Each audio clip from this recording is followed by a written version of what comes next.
ચાલો આજે આપણે બે અલગ દુનિયાની સફર કરીએ જે હકીકતમાં એક જ છે, એક ગામડું અને એક શહેર. આપણે એ સમજવાની કોશિશ કરીશું કે આ બંને જગ્યાએ લોકો પોતાનું જીવન ટકાવી રાખવા માટે કેવી રીતે મહેનત કરે છે. તો તૈયાર છો? ચાલો શરૂ કરીએ. આ તસવીર પર એક નજર નાખો. એ આપણને એક બહુ જ મૂળભૂત સવાલ પૂછે છે.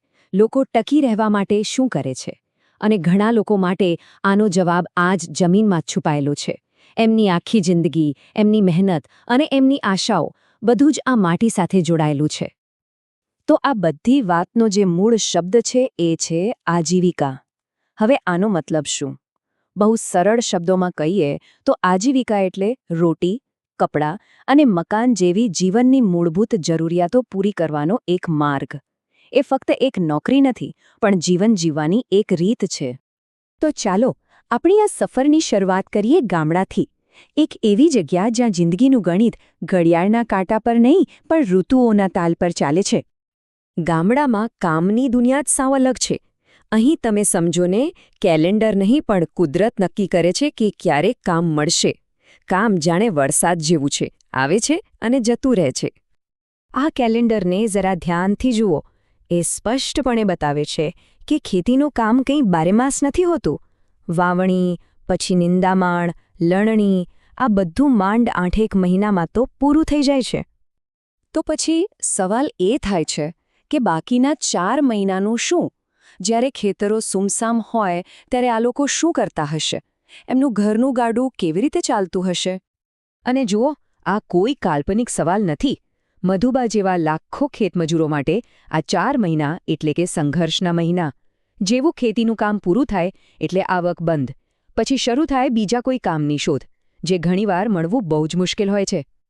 અને જેમની પાસે પોતાની જમીન છે એમની પણ તકલીફો કંઈ ઓછી નથી.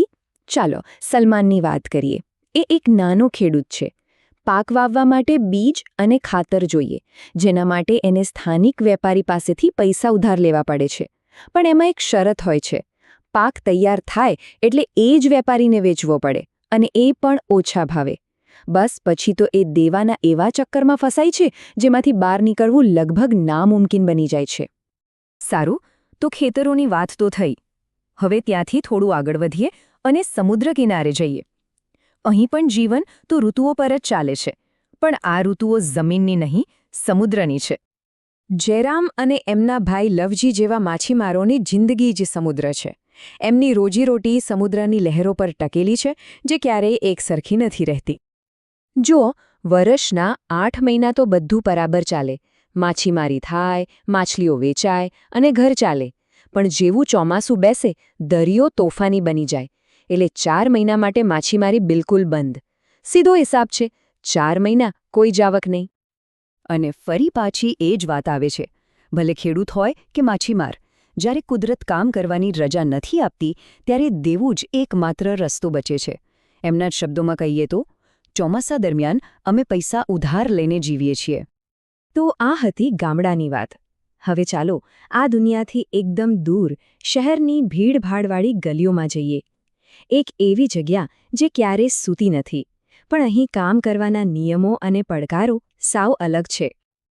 ચાલો શહેરની ધમાલમાં ડૂબકી મારીએ, જ્યાં શેરીઓ અને ગલીઓમાં જ આજીવિકા ધબકે છે. આ રેખા છે. એમના જેવા લાખો લોકો શહેરની જીવાદોરી સમાન છે. એ શહેરી વિક્રેતા છે. એ કોઈ મોટી ઓફિસમાં નથી જતા, પણ એમના વગર શહેરનું કામકાજ અટકી પડે. આને જ કહેવાય છે શહેરનું અનૌપચારિક અર્થતંત્ર, જે દેખાતું નથી પણ બધું ચલાવે છે. જરા આ આંકડા પર ધ્યાન આપો. 12%.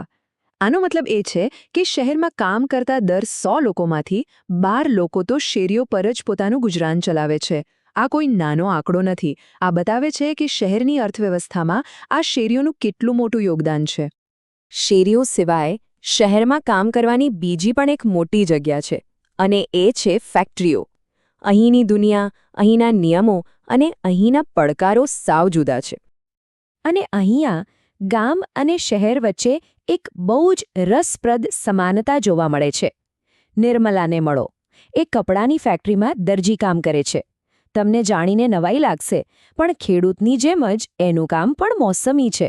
ફરક માત્ર એટલો છે કે ખેડૂતનું કામ વરસાદ અને તડકા પર ચાલે છે, જ્યારે નિર્મલાનું કામ બજારની માંગ પર, જેમ કે વિદેશથી મોટા ઓર્ડર આવે કે તહેવારોની સિઝન હોય ત્યારે. તો ફરી પાછો આપણે ત્યાં જ આવીને ઊભા રહ્યા. જગ્યા બદલાઈ ગઈ, પણ કામની અનિશ્ચિતતા એની એ જ રહી. જ્યારે ફેક્ટરીમાં ઓર્ડર હોય ત્યારે નિર્મલા પાસે કામ હોય છે, આવક હોય છે, પણ વર્ષના બાકીના 6 મહિના એ પણ મધુબાની જેમ બીજા કામની શોધમાં ભટકે છે. તો અત્યાર સુધી આપણે 2 અલગ અલગ દુનિયા જોઈ, ગામડું અને શહેર. પણ શું એ ખરેખર એટલી અલગ છે? ચાલો હવે એ સમજીએ કે આ બંને વાર્તાઓના તાર એકબીજા સાથે કેવી રીતે જોડાયેલા છે. અને આ જ આખી વાતનો નિચોડ છે. ભલે દેખાવમાં ગામડું અને શહેર 2 અલગ દુનિયા લાગે, પણ હકીકતમાં એ એક જ સિક્કાની 2 બાજુ જેવું છે. એક વગર બીજું અધૂરું છે.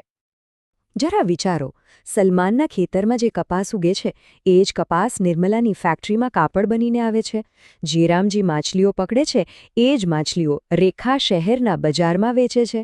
દરેકનું કામ, દરેકની મહેનત એકબીજા પર આધાર રાખે છે. તો અંતે વાત એ છે કે પાત્ર ભલે ગમે તે હોય, મધુબા હોય, સલમાન હોય, જયરામ, રેખા કે નિર્મલા, દરેકની વાર્તાનો સાર એક જ છે. એક સ્થિર અને સન્માનજનક આજીવિકા માટેનો સંઘર્ષ. આ કોઈ એક વ્યક્તિની નહીં, પણ આખા માનવ સમાજની વાર્તા છે. અને અંતે એક સવાલ સાથે આપણે સૌએ વિચારવાનું છે. આપણે જે પણ વસ્તુઓ વાપરીએ છીએ, જે ખાઈએ છીએ, જે પહેરીએ છીએ, એ બધું અસંખ્ય એવા લોકોની મહેનતનું પરિણામ છે, જેમને આપણે ક્યારેય મળ્યા નથી, કદાચ ક્યારેય મળીશું પણ નહીં. તો એમનું કામ આપણા જીવનને કેવી રીતે આકાર આપે છે, અને આપણી જીવનશૈલીની પસંદગીઓ એમના જીવન પર શું અસર કરતી હશે, આના પર જરૂરથી વિચારજો.